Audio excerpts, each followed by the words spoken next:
From left, Adam Levine, Kelly Clarkson, Jennifer Hudson and Blake Shelton of The Voice, Art.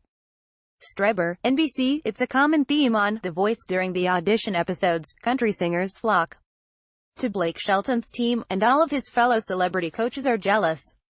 After all, Nashville artists traditionally do very well on reality singing competitions. I want a country artist. Like a fat kid wants cake, y'all. Kelly Clarkson said sadly on Monday night, after a talented teenage yodel enthusiast chose Shelton as her coach. I love country music. I'm so determined. Everything that I have tried, I have failed. Adam Levine told her. With encouragement from Jennifer Hudson, he agreed to help Clarkson steal some aspiring Nashville singers. Similar to last season, it turned into a battle between Shelton and Clarkson, as they both attempted to persuade country music stars to join their teams. Granted, this is a TV show, so we take these fights with a grain of salt. Still, choosing the right team is critical for contestants. This show could change their lives. So although the Shelton-Clarkson war has become a running joke, isn't Shelton technically the best choice for a singer whose dream is to pursue country music? When contestants are pressured to choose Clarkson, as the other judges have formed an anti-Shelton alliance, does that hurt their future career possibilities? After all, Shelton has spent 2 decades embedded in country music, and Nashville is a tight-knit place where connections are everything. It's a genre that has a particular way of doing business. For example, radio tours are still a rite of passage, and we won't even get into the complicated dynamics that determine which songs belong to which singers. Shelton, whose first hit debuted in 2001, has seen the industry change. He knows everyone. After 25 #1 singles, he understands what works. Most important for Voice contestants, he often knows the right angle to appeal to their country sensibilities. On Monday, he and Clarkson both spun their chairs around for Dave Fenley, who belted out Travis Tritt's "Help Me Hold On," while Clarkson tried to lure Fenley by saying Tritt was a soulful singer who crossed genre lines, implying that Fenley could do the same. Shelton zeroed in on the pure country argument. Anyone that crossed all genres, they stuck to what they did best and people found them. Shelton said, "People came to Randy Travis. He didn't want to have a song on the pop charts. What's wrong with that? Pop means popular." Clarkson protested. Alas, Fenley chose Shelton. So did Rachel Messer, the 19-year-old yodeler.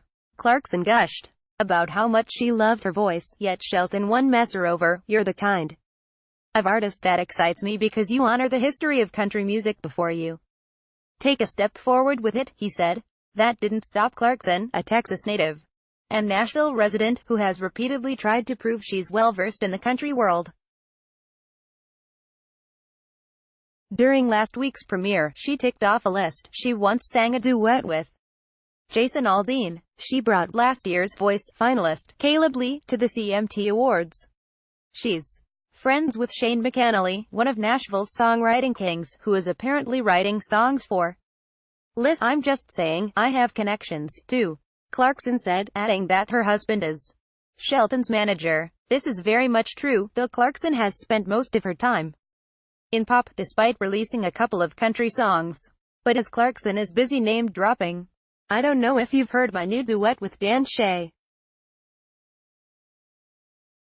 Her lack of country dominance could actually be a huge help to the contestants.